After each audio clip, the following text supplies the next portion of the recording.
जागृत करना है। इसीलिए कह रहे हैं तुम्हें शास्त्र 100 बार समझा रहे, गुरु हजार बार समझा रहे, तुम्हारी समझ में नहीं आ रहा, क्योंकि तुमने अपनी शक्ति का नाश कर दिया है। इसी मंत्र से शक्ति जागृत होती है, नाम जप से शक्ति जागृत होती है। ये महाशक्ति जब जागृत होती है तो पूर्ण ज्ञान उसके अंदर जागृत हो जाता। ज्ञान शक्ति जब आराधना की जाती है तो ज्ञान शक्ति, वैराग्य शक्ति, भक्ति रूपी शक्ति, प्रेम शक्ति, ये शक्ति ही है, सब रूपों में जागृत होती है। आज तक बिना इस शक्ति को जागृत किए कोई कहीं भी सफल नहीं हुआ। बड़े बड़े शक्तिवान महात्मा हैं जो शिव, गणेश, राम या हरि इनकी आराधना करते हैं तो सारा कार्य तो शक्ति से ही होता है। हरि अपनी शक्ति से जीव का कल्याण करते हैं, हरि अपनी शक्ति से सहयोग करते हैं, सारा कार्य शक्ति से होता है। वही शक्ति जब रूप धारण करती तो अभी आपको नाम सुनाए, वही विद्या, वही कला, वही लक्ष्मी, वही काली, वही तारा, वही षोडशी, वही अंबा, वही जगदम्बा, वही शक्ति है, वही तुम में विराजमान है। जो उपासक इस शक्ति का गलत भाव से दर्शन करता है वही प्रगट स्त्रियों के रूप में विराजमान है, वही हमारे अंदर हर शक्ति के रूप में विराज। सब शक्ति छीन हो जाती है, बेविचारी पुरुष किसी भी शक्ति को धारण नहीं कर सकता। इसलिए शास्त्र आदेश करता है एक क्षण भी कभी दूषित भाव किसी माता बहन के प्रति मत करो। गृहस्थी में हो तो तुम्हारा जो पाणिक ग्रहण संस्कार हुआ बस उतने में केवल सीमित रहो, धर्म की ये रेखा है उसको पार मत करना। जब बुद्धि भ्रष्ट हो जाती है तो वो तामसिक पूजा प्रारंभ करता है, तामसिक आचार करता है जो सीधे नरक ले जाने वाला है। ये तामसिक आराधना करने वाला तामसिक वस्तुओं के द्वारा जब सेवा करता सोचता है कि मैं बहुत बड़ी उपासना कर रहा हूं, मांस अर्पित करना, मदिरा अर्पित करना, इन गंदी वस्तुओं का, तामसिक वस्तुओं का जगत जननी से, शक्ति से कोई संबंध नहीं है। जहां यह बात आती है शक्ति जागृत सबको करना पड़ता है, मंत्र में शक्ति ही विराजमान है। तो शास्त्रों का रहस्य है, शास्त्र आदेश करते हैं कि पशु बलि देनी चाहिए, पशु बलि। तो यहां पशु कौन है? जो इंद्रियों में पशुता है और जो जनेंद्री में पशुता है, इस पशुता की बलि देने की बात कही गई है। जिह्वा का मुख्य कार्य है पवित्र भोजन करना, पर जो अपनी शक्ति को खोकर मनमानी भोजन करते हैं, जनेंद्री का कार्य है मैथुन करना। जो एक सीमा में न रहकर मनमानी व्यभिचार करते हैं, तंत्र शास्त्र कहता है इसकी बलि, ये पशुता है, इस पशुता की बलि दो कि आज से मैं नियम लेता हूं, हे जगदम्बा आपके सामने सात्विक आहार करूंगा, कभी असत आहार नहीं करूंगा। आज से मैं गृहस्थ हूं तो अपनी पत्नी से केवल धर्मानुसार संतान उत्पन्न करने के लिए, अन्यथा मैं आजीवन संयम से रहूंगा। ये बलि देने की बात कही गई है। जो काम की लिप्सा है उसका नाश करो। जो स्वाद की, ये दो इंद्रियां बड़ी प्रबल हैं, जनेंद्री और रसेंद्री। परमार्थ में चलने वाले को अपनी दैवी संपदा जागृत करने के लिए इन दो की बलि देना ही पड़ेगा, जबान के स्वाद की और जनेंद्री के भोग की। इस पशु बलि के अतिरिक्त पराशक्ति को कहीं भी ऐसा नहीं लिखा कि अन्य पशुओं की बलि चढ़ाई जाए। जिह्वा पशु की बलि चढ़ाओ, मतलब जिह्वा काटना नहीं है, जिह्वा की रसेंद्री में सात्विक भोग केवल ले जाना है, रजोगुणी तमोगुणी भोजन नहीं पाना है।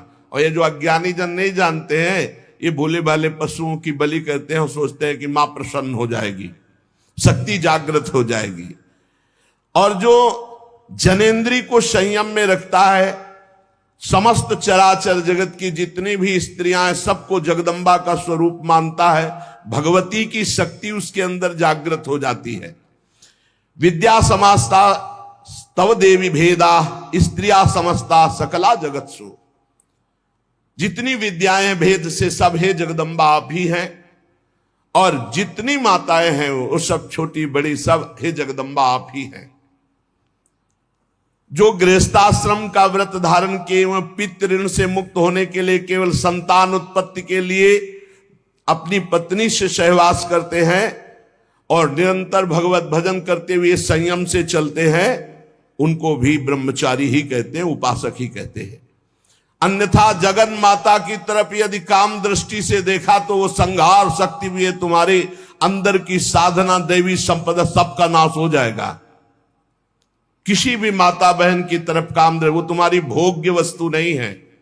अगर असावधानी की तो आपकी आंतरिक शक्तियां आपको छोड़ देंगी, फिर आप पतित हो जाएंगे। ये मोक्षदायिनी शक्ति है यदि सही भाव से चला जाए। उपासक इस मार्ग में, भगवत मार्ग में बलिदान जरूर देना होता है, बलि देनी ही होती है। बहुत सावधानी से सुनना, यहां अपने भोग वासना की बलि देनी होती है। जो भोगों में फंसा हुआ है उस वृत्ति की बलि देनी होती है। ये मां के नाम पर मां की ही संतान और उसका गला काट करके ऐसी बलिदान की कहीं शास्त्रों में आज्ञा नहीं की गई। मां को हर संतान अपनी उतनी ही प्यारी होती, चाहे वो मूर्ख क्यों ना हो। तो जगन माता जगदम्बा दिव्य शक्ति, इनके बिना तो कुछ है ही नहीं। त्याग शक्ति, वैराग्य शक्ति, ज्ञान शक्ति, भक्ति शक्ति, प्रेम शक्ति, यही सब स्वरूपों में प्रकाशित है। जो मूर्ख मां के प्यारे बच्चे की मां के सामने बलि चढ़ाता है, मां उसके धन जन बुद्धि बल ऐश्वर्य सत्ता इस सब का नाश कर देती है। ध्यान देना, ये जो मुर्गा मुर्गी बकरा बकरी माता के सामने चढ़ाते हैं कि हम मां प्रसन्न हो जाएगी, दीनहीन दुखी उस पशु को जो कुछ नहीं कर सकता है, तुम मां की कृपा प्राप्त करने के लिए मां के सामने मां के बच्चे को मारकर मां को वो खून चढ़ाकर तुम जानते हो मां प्रसन्न हो जाएगी। तो स्पष्ट लिखा है तुम्हारा सारा धन जन बुद्धि बल ऐश्वर्य सत्ता सबका नाश कर देगी वो मां, क्योंकि तुम उसके खिलाफ कार्य कर रहे हो। मां कब प्रसन्न होगी? जब तुम अपने धन बल से बुद्धि बल से शरीर बल से दूसरों को सुख पहुंचाओगे, क्योंकि दूसरे सब मां की संतान है।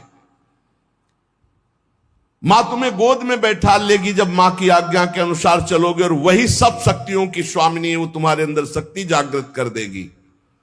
बलिदान करना है, निश्चित शास्त्रों में आज्ञा है बलि की, बलि चढ़ाना है, लेकिन काम की बलि चढ़ाना है, क्रोध की बलि चढ़ाना है, लोभ की बलि चढ़ाना है, असत्य की बलि, इंद्रिय विषय विलासिता इसकी बलि चढ़ाना है।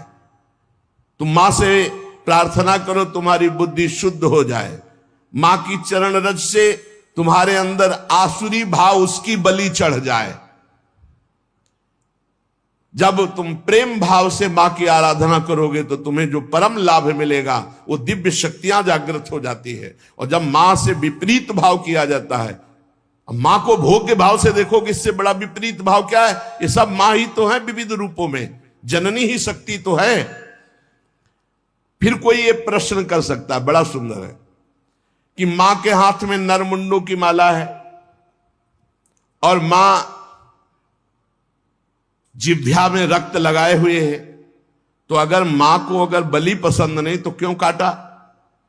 महिषासुर को मारा, चंड मुंड रक्त बीज, बहुत से शुंभ निशुंभ बहुतों को काट काट के ढेर लगा दिया। क्या वो मां के पुत्र नहीं थे क्या? आप हमें बलि के लिए निषेध कर रहे हैं, तो क्या मां को खून नहीं प्यारा?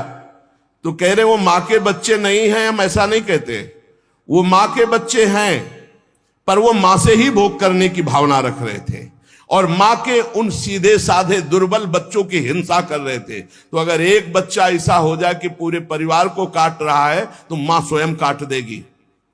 वो अपने दुलार को एक तरफ रख के उसको काट देगी। पूरे विश्व की रक्षा के लिए इन राक्षस रूपी पुत्रों की मां ने स्वयं हत्या की और उन्हीं की प्यार से मुंडों की माला धारण की, जो पूरे चराचर जगत का विनाश कर रहे थे। पूरे चराचर जगत को कष्ट दे जो बालक, तो मां समर्थ होते हुए कैसे बर्दाश्त कर सकती है। इसलिए निरपराध ये बकरा, ये मुर्गा किसी को कष्ट नहीं दे रहे। अगर तुम्हें बलि चढ़ानी है तो अपने काम, क्रोध, लोभ, मोह, मद, मत्सर की इनकी बलि चढ़ाओ, अपनी वासनाओं की बलि चढ़ाओ, अपनी जिह्वा रसेंद्री की बलि चढ़ाओ कि हम ऐसे गलत भोजन नहीं करेंगे। जनेंद्री, हम किसी माता की तरफ कभी हम गंदी दृष्टि नहीं रखेंगे, सब में भगवत भाव रखेंगे। जो इन सीधे साधे पशु पक्षियों की बलि चढ़ाता है तो भगवती फिर उनका विनाश दूसरे रूप में करती है। इसलिए उपासक किसी भी तरह से कोई आसुरी प्रवृत्ति वाली उपासना न स्वीकार करे, कोई आसुरी प्रवृत्ति वाले आचरण न करे, किसी भी शक्ति को मंजूर नहीं। शक्ति सबको चाहिए, चाहे किसी भी मार्ग में चलने वाला हो, शक्ति सबके अंदर जागृत होती, बिना शक्ति के एक कदम नहीं चल सकता। पशु बल, मानव बल, असुर बल, देव बल, ये ईश्वरी शक्ति के आगे नहीं, सब ईश्वरी शक्ति के अंतर्गत है। जब पशु बल बढ़ता है तो यही शक्ति जागृत होकर उसका नाश करती है। जब मानव बल बढ़ता है आसुरी प्रवृत्ति से तो यही शक्ति उसका नाश करती है। जब असुर बल बढ़ता है तो यही शक्ति नाश करती है। जब देव बल बढ़ता है और असुर भाव को प्राप्त होता है तो उसका भी विनाश यही शक्ति करती है। महिषासुर विशाल पशु बल, तो भगवान की शक्ति ने महान दुर्गा रूप धारण करके काट के फेंक दिया महिषासुर को। मानव बल जैसे कौरवों में बढ़ा, मानव बल जैसे बाणासुर में बढ़ा, मानव बल शास्त्राबाहु अर्जुन में बढ़ा, परशुराम की शक्ति ने काट के फेंक दिया। श्री कृष्ण शक्ति ने बाणासुर को सीमित कर दिया।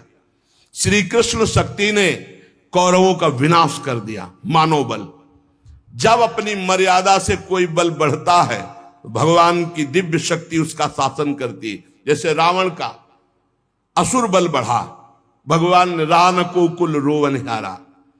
जब इंद्र देवता का दैव बल बढ़ा तो गिरिराज जी उठाकर सारा बल उनका चूर कर दिया, घमंड चूर कर दिया कि मैं देवराज हूं। ईश्वरी शक्ति चारों तरफ से आपको घेरे हुए है।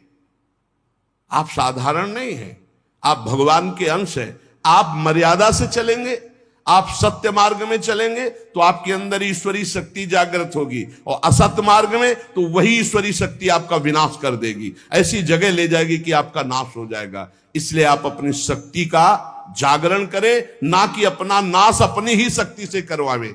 यही बुद्धि शक्ति, या देवी सर्वभूतेषु बुद्धि रूपेण संस्थिता नमस्तस्यै नमस्तस्यै नमस्तस्यै नमो नमः। यही दैवी शक्ति आपको गलत सलाह दे देगी। जब आप गलत आचरण में जाओगे, अधर्माचरण करोगे, तो बुरी दशा आने के पहले बुद्धि बदली जाती है।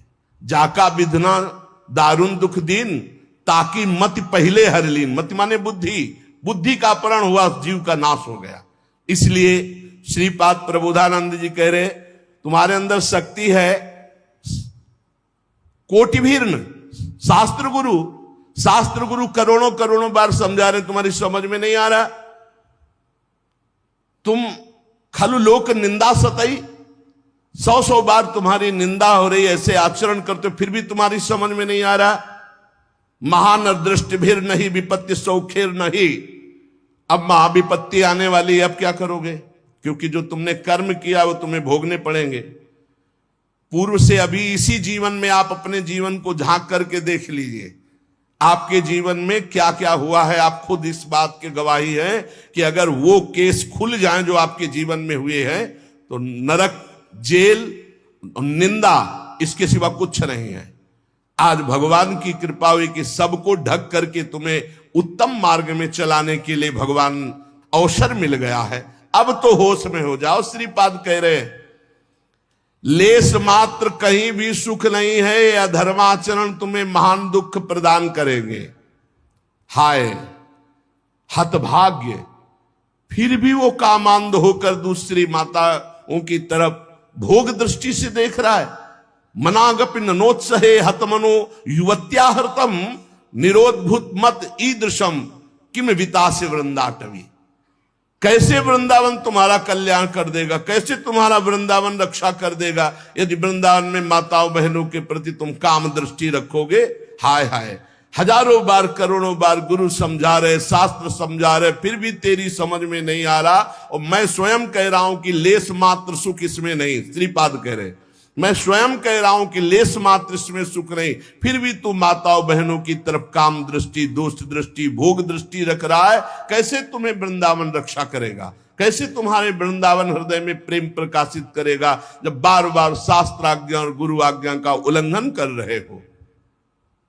जरी हरति स्वांतम हरि हरि युवत्यादि विषयो नरी नर्त्याक्रम्य त्वतिशिरसि माया भगवतः वरीवर्तीत्याशा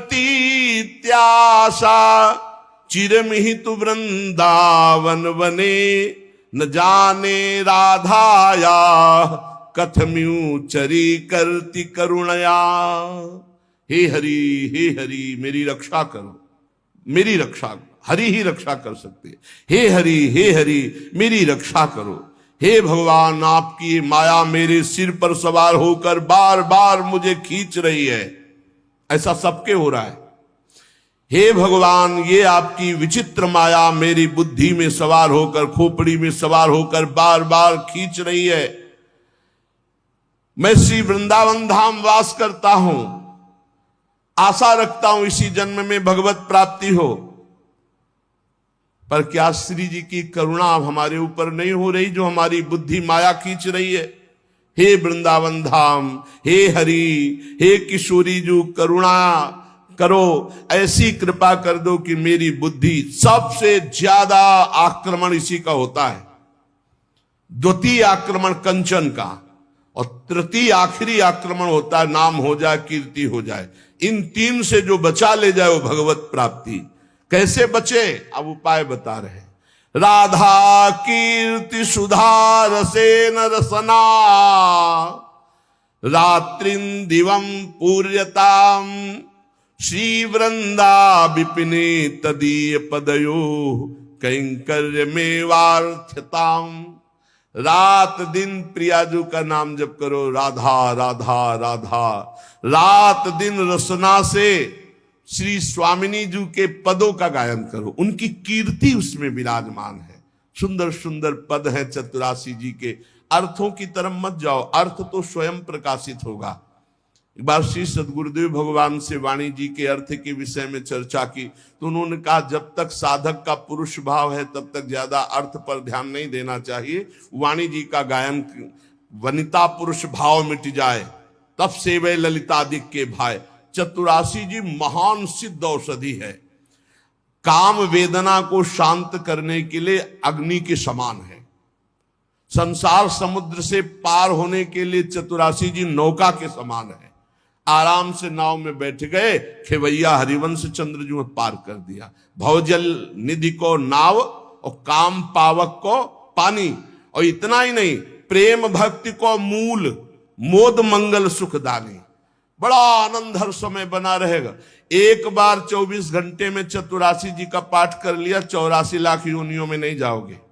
जब तक जियो रोज चतुरासी जी का पाठ करो तो छुट्टी 84 भ्रमंते निरखै जुगल किशोर, भगवत साक्षात्कार करा देगी चतुरासी जी। काम को जड़ से शांत कर देगी चतुरासी जी। चिंता मत करो, भव समुद्र से पार हो जाओगे और नौ निभृत निकुंज में सहचरी भाव की प्राप्ति हो जाएगी आपको। ये चतुरासी जी सहचरी भाव, सखी भाव की निश्चित प्राप्ति करा देती। जब आप अपने को सखी देखेंगे तो कहां काम, कहां क्रोध, कहां लोभ, कहां मोह, कहां मद। ये तो पुरुष भाव में देह, जब स्त्री भाव पुरुष भाव होता है तब काम विकार जागृत होता है। तो इसको कैसे नष्ट करें? बोले राधा कीर्ति सुधा रसेन रसना रात्रिं दिवं पूर्यताम। रात दिन राधा राधा रटो और चतुरासी जी का गायन करो, क्योंकि राधा कीर्ति से भरी हुई श्रीमद चतुरासी जी, 42 लीला, स्फुटवाणी, केलिमाल, ये सब महारस ग्रंथ हैं। श्री वृंदा विपिने तदीय पदयो कैंकर्य में वार्थताम। तदीय पदयो कैंकर्य, सदैव अंदर से भाव करो मैं प्रियाजू की सखी हूं, मैं प्रियाजू की दासी। ये तो वर्दी है ऊपर की, पोशाक है पुरुष भाव, आप पुरुष नहीं हो, सच्चिदानंद प्रभु के अंश हो। और उस अंश में जब भाव किया गया तो सहचरी भाव का स्वरूप, किशोरी मात्मानम किमि सुकुमार कलये, अपनी आत्मा को किशोरी के स्वरूप में चिंतन किया गया तो किशोरी स्वरूप हो गए। ये जो निज मंत्र है, ये जो चतुरासी जी है, ये जो उपासना का भाव है, ये आपको सहचरी भाव सहज में प्रदान कर देगा। आपको ज्यादा अटकल लगाने की जरूरत नहीं, बस साधन में लगे रहिए। श्री वृंदा विपिने तदीय पदयो कैंकर में वार्थताम। अरे दिन में एक बार तो सोचो कि मैं कौन हूं। सोचते आप सब दिन में एक बार तो सोचिए कि मैं कौन हूं। मैं श्री जी की हूं, मैं श्री जी की सहचरी हूं, मैं श्री जी की दासी हूं। धैर्यम स्वर्णमयी सितुर्नव वयोरूपा श्रिया हार्यताम। स्वर्णमयी जिनकी अंग कांति है वो मेरी प्राणेश्वरी श्री किशोरी जू। 9 वयस अवस्था है, मुकुलित वय 9 किशोर, और हम उन्हीं के समीप सेवा सौंध लिए हुए वैसे ही रूप है। प्रियाजू का प्रतिबिंब स्वरूप सहचरियां हैं। एक सहचरी का सौंदर्य ऐसा है कि करोड़ लक्ष्मियों को आश्चर्यचकित कर दे। लक्ष्मी कोटि विलक्षण लक्षण लसल लीला किशोरी सतई राराध्यम ब्रजमंडलेति मधुरम राधाभिदानम। ऐसा सौंदर्य श्री स्वामिनी जी की सखियों का, तो वो हमारा स्वरूप है, वही हमारी आत्मा है। जहां वो सहचरी वपु से अपनी स्वामिनी जी को नजदीक देखता है तो बोले प्रेमाश्रुत पुलकादि भाव विभव व्यक्त्या जगत तार्यताम। बाहर से पुरुष या स्त्री शरीर है, अंदर से अपने को अपनी स्वामिनी जी के समीप भाव दे से जहां देखा तो प्रेमाश्रुत पुलकादि भाव विभवैर, दिव्य भाव अशुभ प्रवाह चल रहा है। आंखों के सामने प्रिया प्रीतम है, आंखों से अश्रु बह रहा है। गदगद सुर नैना सजल दंपति रस रहे भीन, ईगत वृंदा विपिन में फिरे प्रेम तल्लीन। श्रीपाद कह रहे जगत तार्यताम, वह महापुरुष संपूर्ण जगत को परम पद दिलाने की सामर्थ्य रखता है, जो प्रियाजू के समीप हर समय अपने भाव दे से रहता है। अशुभ प्रवाह हो रहा है, पुलकित हो रहा है, गदगद कंठ से उनकी कीर्ति का गान कर रहा है। सातरत सा लोकान तारयति अतिरस विवशम किशोर युग्मम द्रुत नव कांचन नील रत्न रोचि। सुई मलवर भाव मूर्ति वृंदा विपिन निकुंज गृहोदरे चकास्ति। पर यह भाव अनन्यता से आता है, अपने इष्ट के अनन्य हो जाना, सर्वत्र अपने इष्ट को देखना और अपने इष्ट में अनन्य भाव आ जाना। इतना तो समझना यह है कि भगवान एक हैं, प्रभु एक हैं, दो नहीं। बोले हमारे तो प्रिया प्रीतम 2 हैं, ये भी एक ही है। रसो या परमानंद एक एव द्विधा सदा, एक ही परमानंद रस रूप धारण किया, प्रिया और प्रीतम का रूप। ये नवल किशोरी नवल किशोर, 2 तन एक प्राण एक मन एक रुचि एक स्वभाव एक तत्व, और 2 तन धारण किए हुए हैं। सत्य 2 नहीं होते, एक ही होता है। वो विभिन्न रूपों में प्रकाशित हो सकता है पर होता एक ही है। वो अलग अलग दिशा में अलग अलग रूपों में अलग अलग नामों में प्रकाशित हो गया। जैसे हमारे यहां हित तत्व ही वृंदावन, हित तत्व ही खगमृग पशु पंछी, हित तत्व ही लता वृक्ष औषधि, हित तत्व ही प्रिया प्रीतम, हित तत्व ही सहचरी। हित के सिवा, प्रेम के सिवा कुछ नहीं। प्रेम प्रिया प्रीतम, प्रेम वृंदावन, प्रेम लता पता खगमृग पशु पंछी रजरानी यमुना रसरानी, सब प्रेम, प्रेम तत्व के सिवा, ये सब प्रेम के नाम है। इस मार्ग में चलने वाले उपासक को स्थूल बुद्धि का त्याग करना होता है। स्थूल बुद्धि में क्या आता है? ये स्त्री है, पुरुष है, जड़ है, चैतन्य है, ये अच्छा है, बुरा है। सूक्ष्म बुद्धि क्या देखती? क्योंकि प्रेम सूक्ष्म तरम है। सूक्ष्म बुद्धि ना स्त्री देखती, ना पुरुष देखती, ना क्रिया देखती, वो सब के अंदर बैठे हुए प्रभु को देखती। सब में मेरे राधा वल्लभ लाल विराजमान, सर्वान वस्तु तया निरीक्ष परम स्वाराध्य बुद्धिर्मम। खास परमार्थ का साधक इस बात को जरूर स्वीकार करता है कि सब में मेरे प्रभु विराजमान है। इसलिए वो किसी की निंदा नहीं करता, किसी का खंडन नहीं करता, पर अपने इष्ट को सबसे श्रेष्ठ मानता है। ये हर उपासक को चाहिए। गुरु प्रदत्त इष्ट देव में सर्वोपरि भावना, किसी का खंडन नहीं, किसी को नीचा नहीं दिखाना, किसी की निंदा नहीं करना, पर इष्ट हमारा हमारे लिए सर्वोपरि है, ऐसा भाव। चाहे वो राम उपासक हो, शिव उपासक हो, कृष्ण उपासक हो, जगदम्बा उपासक, अपने इष्ट को सर्वोपरि मानना और किसी के भी इष्ट की निंदा ना करना और उसको नीचा ना दिखाना, अपने लिए अपने इष्ट को सर्वोपरि मानना। ये भावना इतनी जोर की होनी चाहिए कि अपने इष्ट के सिवा और कुछ रह ही न जाए पूरी सृष्टि में। उत्तम के बस असमन माही, सपने हूं आन पुरुष जग नाही। एक बार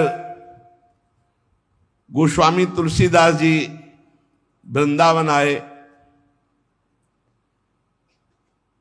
प्रातःकालीन वेला अपनी नित्य दिनचर्या करके निकले दर्शन करने के लिए। तो श्रृंगार में जिन ठाकुरों के दर्शन किए तो सब में मुरली, मोर मुकुट, ललित त्रिभंगी, पार्श्व में श्री राधा किशोरी। प्रणाम किया, कहा कहा कहूं छवि आज की, भले बने हो नाथ। नाथ आप ही हो, मुझे पता है बहुत सुंदर हो, प्रियाजू के साथ विराजमान हो, पर महाराज मेरे मन में पूर्ति नहीं हो रही, दर्शन की पूर्ति नहीं हो रही। जो प्यास है वो मेरी तृप्ति नहीं हो रही। मैं देख रहा हूं सांवले सलोने आप मेरे ही प्रभु हो, गोरी प्रियाजू आप मेरे ही हो, मुझे कोई संशय नहीं है, पर ये रूप हमारी तृप्ति का कारण नहीं। देख लो इष्ट निष्ठा, जबकि जड़ चैतन्य को सबका बोध है, गोस्वामी जी को। प्रभु जब मैं आपके कर कमल में मुरली देखता हूं और मयूर पिच्छ मस्तक पर देखता हूं और सीधे खड़े होने की जगह 3 जगह से टेढ़े ललित त्रिभंगी देखता हूं, बड़ा सुंदर रूप है, मुझे तृप्ति नहीं। तुलसी मस्तक तब नवे जब धनुष बाण हो हाथ, साष्टांग दंडवत तो तब करूंगा जब ये मुरली की जगह सारंग धनुष हो और टेढ़े की जगह सीधे हो जाओ और राज मुकुट चक्रवर्ती सम्राट का धारण किए हुए। प्रभु मैं जानता हूं भले बने हो नाथ, मेरे ही नाथ हो, कोई अंतर नहीं, पर मैं साष्टांग दंडवत तभी करूंगा। जिस मंदिर में जाते हैं वहीं प्रिया प्रीतम, तो वृंदावन है, यहाँ तो ढाक पात सब जगह राधा राधा राधा राधा, कृष्ण कृष्ण, ये तो प्रिया प्रीतम का महल है। तुलसीदास जी महाराज बड़ी एकाग्रता से विनय अंदर से किए। फिर जब देखा एक क्षण में वही भगवान, मुरली अंतर ध्यान हो गई, हाथ सीधे हो गए उसी छवि में, और सारंग धनुष, राज मुकुट और प्रियाजू सियाजू। मुरली मुकुट दुराय के नाथ भय रघुनाथ, तत्काल सियाराम को जय साष्टांग दंडवत के जय जय प्रभु जय। इतने बड़े महापुरुष ने यह सिद्धांत स्थापित किया, यद्यपि प्रभु आप ही हो, कहा कहूं छवि आज की, भले बने हो नाथ, पर तुलसी मस्तक तब नवे जब धनुष बाण हो हाथ। ऐसे अपने इष्ट देव की निष्ठा होनी चाहिए। आप ही हो प्रभु, लेकिन नाथ हमारे हृदय को तृप्ति जब होगी जब हमारे रघुनाथ जी के रूप में आप दर्शन दो। ऐसे ही अपने एक प्रसंग आता है रसिक अनन्यमाल में, हरिदास जी उनका नाम, शायद हरिदास तुलाधार नाम था, जो जगन्नाथ जी के संतों के दर्शन के लिए यात्रा कर रहे थे तो रास्ते में देखा एक गाय पर आक्रमण किया सिंह ने। रसिक अनन्यमाल में चरित्र है। उन्होंने तत्काल संकल्प किया, मन वचन कर्म से यदि मैं भगवान का भक्त हूं तो मैं अपने सामने एक गौ हिंसा नहीं देख सकता। तो उन्होंने सिंह को कहा कि प्रार्थना है, रुक जाइए आप। भजन के प्रताप से सिंह रुक गया। भजन का बहुत बड़ा बल होता है। और कहा मुझे खा लीजिए, लेकिन गाय को नहीं खाने देंगे हम, आप कृपा करो। मैं ये नहीं कहता कि आप अपना पेट ना भरो, मांसाई से पेट भरो, लेकिन मुझे खा लो। सिंह ऐसी दृष्टि से मानो देखा, उनके हृदय में आया कि अच्छा मैं बूढ़ा हूं, तुम्हारा पेट नहीं भरेगा, तो मेरे जवान लड़का, बस मुझे कुछ समय दीजिए, मैं लौट के जाता हूं, अपने पुत्र को साथ लेके आता हूं, वो हष्ट पुष्ट जवान है और मैं, दोनों को खा लेना, गाय मत खाओ। भजन का बड़ा प्रभाव होता है। सिंह शांत हो गया, वो लौट के आया, अपने पुत्र से कहा मैं वचन दे के आया हूं सिंह को, वो गाय को खा रहा था, अब आप चलो और हम दोनों को वो खाएगा, उसका पेट भर जाएगा। ये देखो धर्मात्मा पुरुष की संतानों, उनका पहली बात तो पिता आज्ञा का पालन होगा और दूसरी बात गौ रक्षा के लिए हमारे प्राण जाएंगे। आज हमारा जन्म धारण करना सार्थक हो गया और पिताजी चलो आगे आगे वो चलने लगा। जब वहां पहुंचे, प्रार्थना की, बिल्कुल वैसे सिंह बैठा था, गाय जा चुकी थी, प्रार्थना की मुझे खा लो और मेरे बेटे को खा लो। बड़ी जोर से गुर्राया सिंह, दहाड़ा, आंख मूंद के बैठ गए। थोड़ी देर देखा कि आक्रमण ही नहीं हुआ, तो जब देखा तो शंख चक्र पद्म गदा धारण की हुई भगवान नारायण, तो उनका अच्छा परीक्षा ली जा रही थी। प्रणाम किया और कहा प्रभु आप, और उदास हो गए। तो उनका तुम प्रसन्न होते हुए भी उदास कैसे हो गए? बोले प्रभु मेरे नेत्रों को बान पड़ गई है, निकस कुंज ठाढ़े भये, हरिवंश महाप्रभु के शिष्य थे, निकस कुंज ठाढ़े भये भुजा परस्पर अंश, श्री राधा वल्लभ मुख कमल निरख नयन हरिवंश। मैं जानता हूं मेरे ही प्रभु पर मुझे प्रसन्नता नहीं, अगर मुझे प्रभु प्रसन्नता देना चाहते हो तो उसे, वहां तत्काल जो शंख चक्र गदा पद्म धारण की हुई भगवान नारायण थे, अंतर ध्यान हो गए, वही तत्व है ना, तत्काल प्रिया प्रीतम के रूप में नेत्र शिर आ गए। एक प्रसंग आता है